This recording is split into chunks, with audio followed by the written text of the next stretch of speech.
si DILG Secretary tahimik. Hindi ko maintindihan kung ano nangyayari sa kanila when it comes to areas such as Davao City. Tahimik sila. They do not want to comment, but they do so many illegal actions na kuminsan ang taong bayan nag-wonder, ano bang ginagawa nyo? Hindi ba ano yan, political persecution? Dahil Duterte, Ang dahil Davao before is ano? yun, pinagdududahan ko na anong gusto nyo, hindi natin isi-secure ang Vice Presidente, nanalo ho ang Vice Presidente ng 32 million. Ako, ang hindi ko maintindihan, tama si Miss Perle, i-request mo pa yun? Hindi ba part yun ng protocol? Pag nakita mo na yun, oo, hindi ba?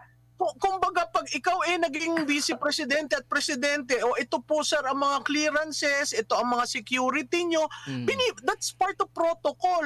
So